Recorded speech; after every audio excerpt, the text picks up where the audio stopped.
Hey everyone, welcome back to my channel. In today's video I have my mid-January wrap-up for you, so let's just get right into it. I actually wasn't expecting to keep up with the mid-month wrap-ups following December, but I've been in such a good reading mood lately that I've been reading a ton of stuff. I've already read 10 books this month, and I hate having wrap-ups that are like crazy long, so we're back to mid-month wrap-ups. And so the first book I read this month, I actually sort of read last month, but I didn't include it in that wrap-up because I read it on like the last day and I'd already filmed it. But it was Broken by Lauren Lane, and I really loved this one. I picked this one up because I saw somewhere someone had said that it was along the lines of Archer's Voice. And if you've been on my channel, you know I love Archer's Voice, one of my favorite books of all time. And so I had to pick this one up. I will say, like, for me, Archer's Voice is like such a top tier book that nothing's gonna really fully compare to it, but this one was still really good. It follows a girl who sort of has something happen in her life that she decides she wants to start over, basically. She drops out of school, she wants to go volunteer somewhere or work somewhere and just like do something instead of being in school. She doesn't really know what path she wants to take, and she just like kind of needs a break from everything. So she drops out of college and she ends up, her parents sort of set her up working for this veteran, and they're like, he needs a caretaker, so you can like fly out to this place where he lives and go live with him and take care of him, basically, and they'll pay you for that.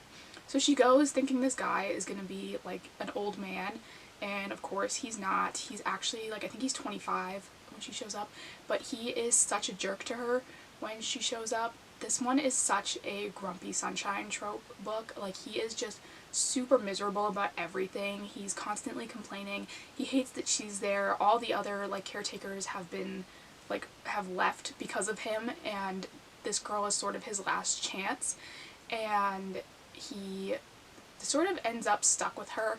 And so because they're like living in the same house and they're around each other a lot, things start to go from there. Like I said, I really love this one. It had definitely like the grumpy sunshine trope, like I said, and it is sort of, I guess, similar to Archer's Voice in the fact that this guy is super reclusive from the town. Like, he doesn't go out to the restaurants or bars or like anything ever. He just stays in his house and stays away from everybody, and that part was sort of similar to that book. So like I said, I did really like this one. I think I gave it 4.5 stars. Next, I started this new series on Kindle Unlimited, or I guess it's not new, it's new to me. It's called See You Hockey, and it is a series of companion novels. They're all hockey romances. It's written by Eden Finley and Saxon James. The first one is Power Plays in Straight A's. It follows this guy who is on the hockey team at this one school, and his twin brother goes to another school in the same state, and his twin brother's best friend in like the whole world has decided to come do his master's at the school that this brother is at. And so he ends up moving, and the twin is like, dude, like, stay away from him, like, don't hit on him, don't like do anything, basically, like, he's my best friend, stay away from him. And so of course that's not what happens. He ends up, like, the brother tells him to look out for this guy, so he's like, of course I'll look out for him, and he starts inviting him to different events and things to sort of get him out on campus. But they're obviously spending a lot of time together and they're growing closer, and so this one's definitely like brother's best friend trope for sure.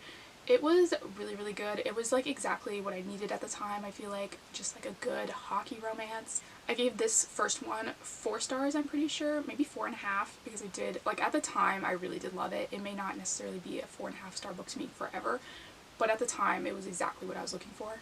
Next was Face Off and Cheap Shots, and I'm not gonna give you the names for these characters, and the reason for that is I feel like in the case of this series it would be kind of spoilery if I told you the names of the characters, because just things happen that you don't think are really gonna happen, I guess. This one follows 2 guys on the hockey team who are sort of always like bickering and like picking on each other and different things, and there's sort of this competition between them over who's gonna be team captain this year, and their teammates decide on all these like crazy, like, stupid things that they have to do to like prove who's going to be the captain, but none of them have anything to do with hockey.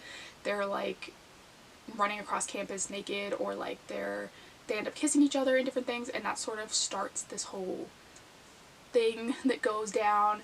That's sort of like the beginning of where everything stems from in this book, and it's like a real true like enemies to lovers. They're constantly like bantering between each other and can't stand each other, And like I said, this one was really good. I gave this one 4 stars as well. Next is Goal Lines and First Times. I gave this one 3 stars, but I wasn't sure when I finished this if it was just because I had read these 3 books all back to back that I found some of the aspects of the book started to get repetitive. And one of the things I didn't love about this one was that one of the main guys in this book is really just like his only personality trait or characteristics are that he's the dumb jock.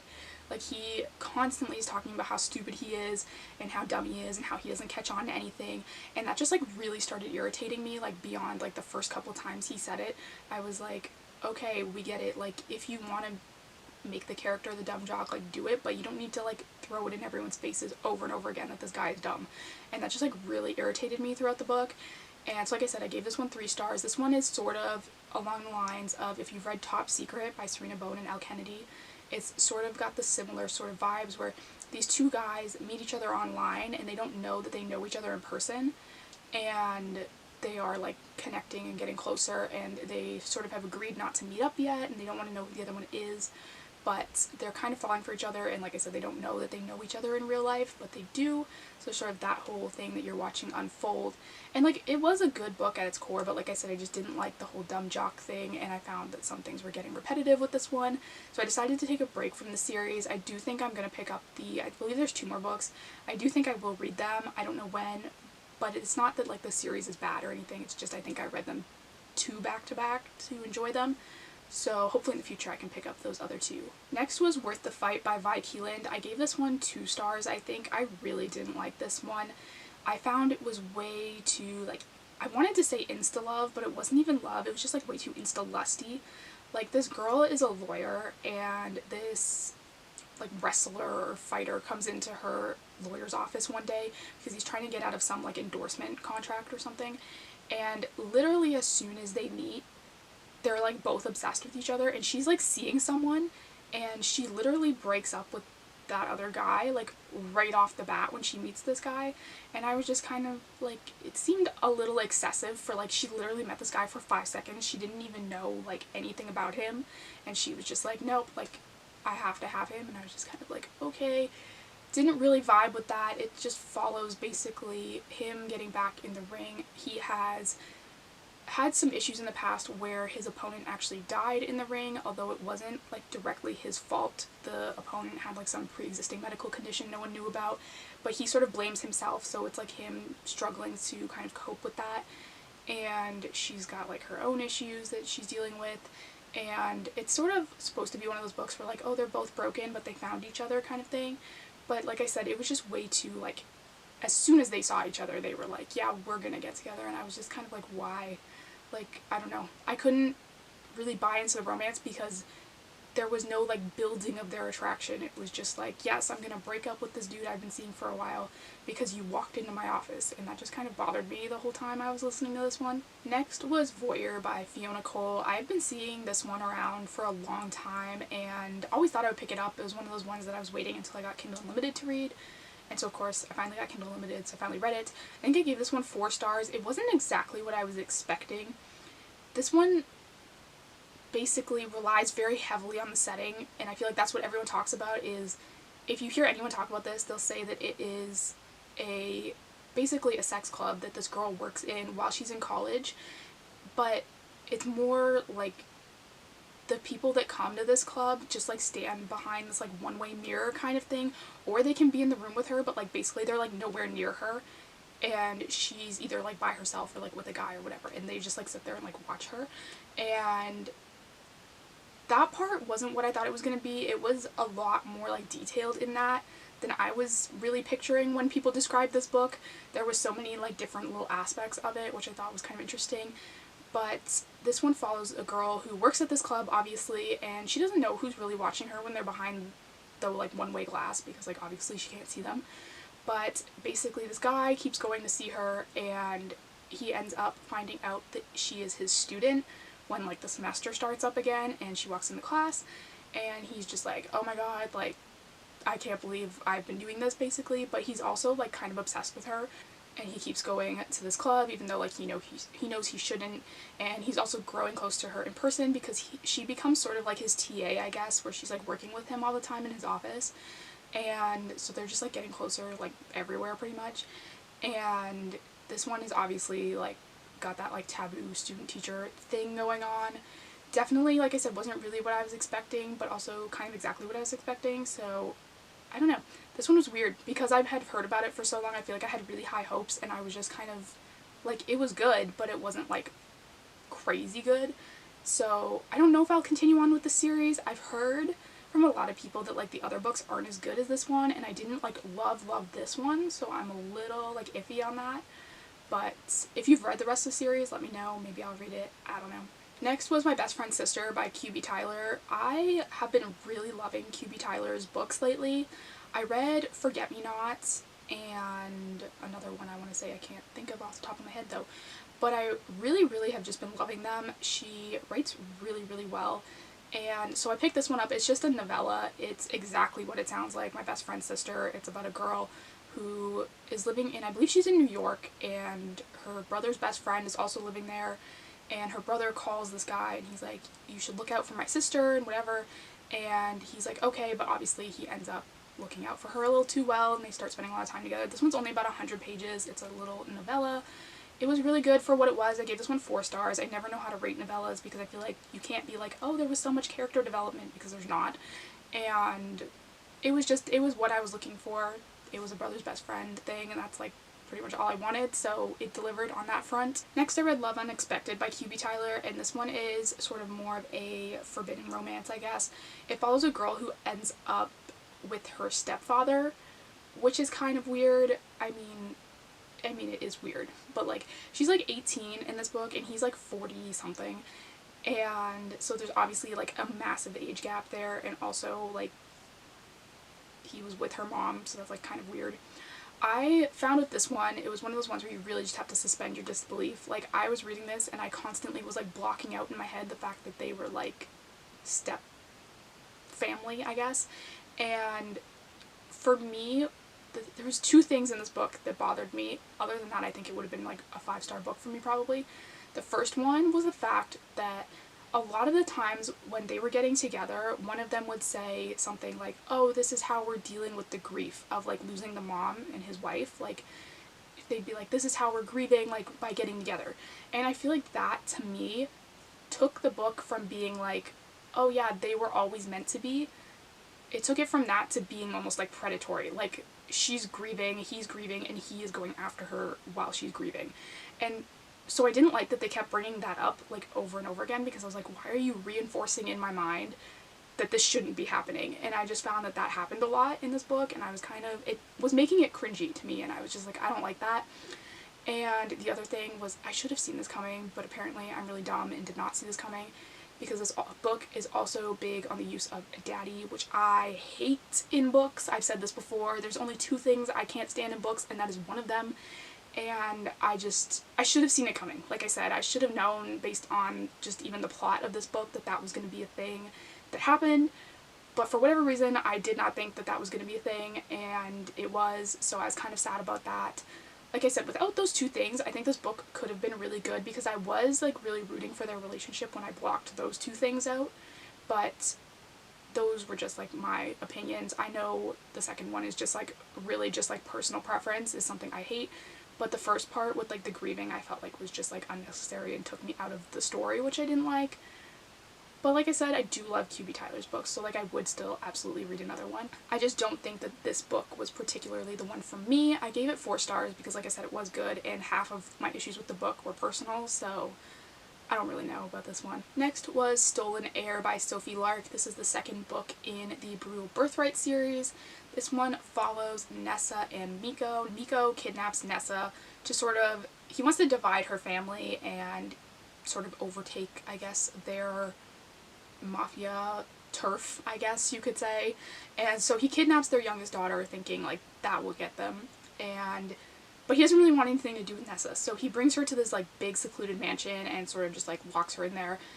But he's living there as well, so it's sort of like a Beauty and the Beast retelling where she's trapped in there with him, but he also like, he's not like out to hurt her or anything, he's literally just going after her family, so he doesn't really care that she's there. He's kind of ignoring her at the beginning, and is just like, yeah, I have to keep her here as like a minor inconvenience and whatever. But obviously they're spending a lot of time together because they're living together, and they start growing a relationship from there. I really, really loved this one. I really like this series as a whole so far. I'm excited to see where it goes. I gave this one 4 stars, I'm pretty sure. Maybe 4.5. It could have been 4.5. Like I said, really, really love this one. I think the whole series is going to be really good. I'm excited to get to the next books, which hopefully I'll do later in the month. I'm sure by the end of the month I'll have read at least the next book, and I'm super excited for that one. And lastly is Still Beating by Jennifer Hartman. I actually just finished this one right before I sat down and filmed this video. And this one I gave 4 stars to. I'm kind of undecided on this one because I feel like my rating is sort of dependent on what I was expecting the book to be about, and it was not at all what I expected. This one follows a girl named Cora who ends up being kidnapped with her sister Mandy's fiance Dean. And Dean and Mandy have been together for 15 years, like since high school, and Cora and Dean get kidnapped together. And they end up in this guy's basement, and the thing with this like guy that has like kidnapped them is he is a serial killer who wants to make his victims fall in love before he kills them. And so she's trapped down there with Dean, her sister's fiance, and basically this guy is trying to make them fall in love with each other before he kills them. And obviously, because this is a romance book, it has to have a happily ever after, so they do obviously get out. And I knew that before I started this book. Like, I knew they were going to get out. What I was not expecting with this book was how soon they were going to get out. I thought this entire book would encompass them being in this basement and like growing closer, like bit by bit. I was sort of expecting almost like a slow burn of like them being in this basement and, yeah, like I said, like falling in love bit by bit and kind of just building this relationship while they were stuck there. And that just wasn't the case at all. Like, there obviously is some relationship building that happens, but they get out so early on in the book. I was shocked that they actually got out when they did, because it was like before the 30% mark in the book, I'm pretty sure. And I was just like, okay, there's still 200 pages left of this book and they're already out of the basement. Like, what the heck? And as the book went on, I did sort of get why it was written that way. It did make more sense. It did turn into much more of like sort of a regular love story, I feel like. And I feel like I have read something that is so similar to this.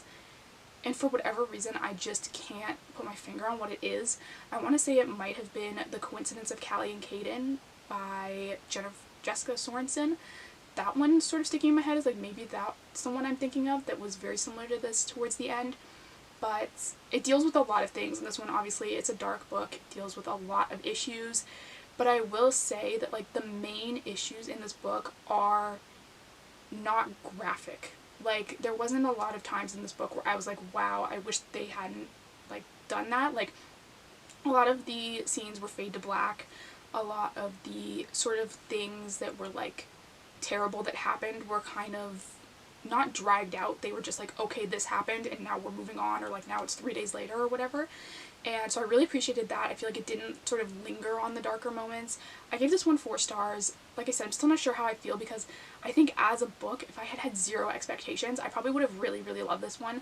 But because I thought they were going to be in the basement the whole time, like slow burning their relationship, and they weren't, I feel like I was just like caught off guard with like what I was actually reading. I was like, okay, this is not what I thought it was going to be at all. And so that, I feel like, is affecting my rating a little bit.